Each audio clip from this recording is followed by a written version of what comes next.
We learned over the weekend, and I'm going to get to this tape in a minute, we learned over the weekend that the Los Angeles Times has a videotape of Barack Obama toasting this virulently anti-Semitic Palestinian activist. The guy's name is Rashid Khalidi. Now, we've talked at length about him, but I bet most of you don't know who he is.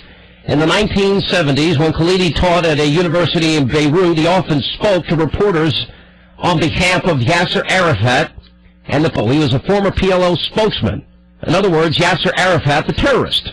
In the early 1990s, he advised the Palestinian delegation during peace negotiations. Occupies, sort of like Bill Ayers, a prestigious professorship of Arab studies at Columbia University.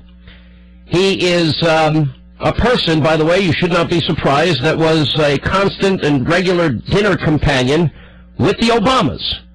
Rashid Khalidi dined regularly with the Obamas in his Hyde Park home. Quote from the New York Times, "For years, the Obamas have been regular dinner guests at the Hyde Park home of Rashid Khalidi, a Mideast scholar at the University of Chicago and an advisor to the Palestinian delegation in the 1990s. Khalidi said the talk would often turn to the Middle East, and he talked with Mr. Obama about the issues of living conditions in the occupied territories. In 2000s, the Khalidis held a fundraiser for Obama during a congressional campaign." Now, now remember, the Khalidis held a fundraiser for Obama. So they're close friends. Now, back to the LA Times.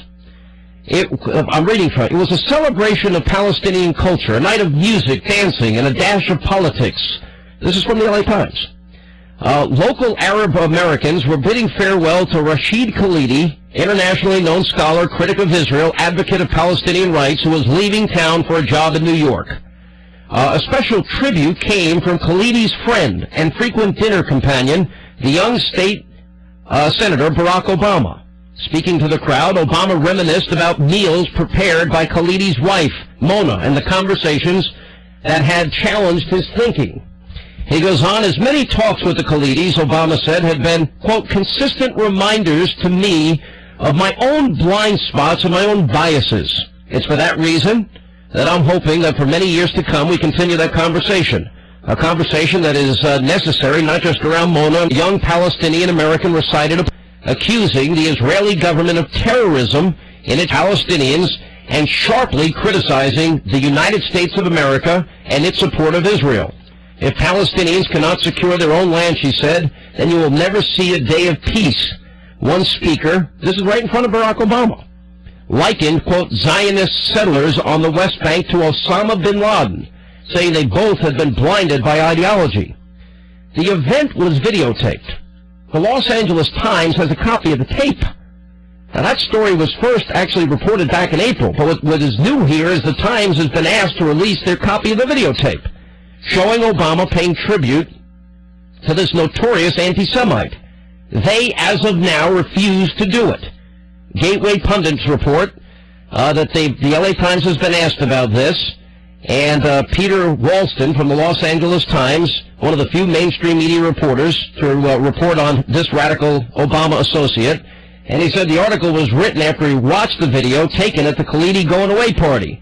When I asked him about the video, he said that as far as he was concerned, he was through with the story. I asked him if he was planning on releasing the video. He told me he was not releasing the video. He also would not comment on his source for the video, and he also said he didn't know if Khalidi's good friend Bill Ayers was at the event or not.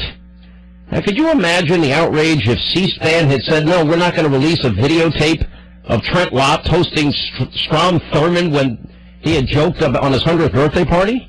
We're not going to release the tape of Hillary Clinton kissing Mrs. Arafat? What's the difference here? What's the difference?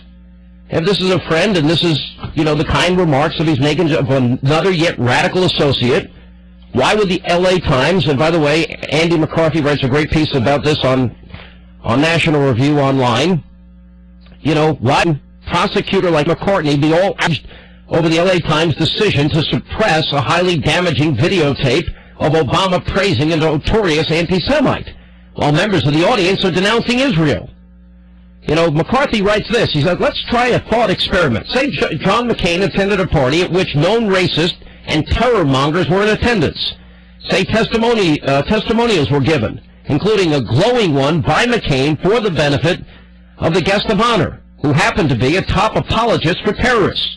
Say McCain not only gave a speech, but stood by, with tacit approval and solidarity, while other racist and terrormongers gave speeches that reeked of hatred for an American ally and rationalizations of terror attacks.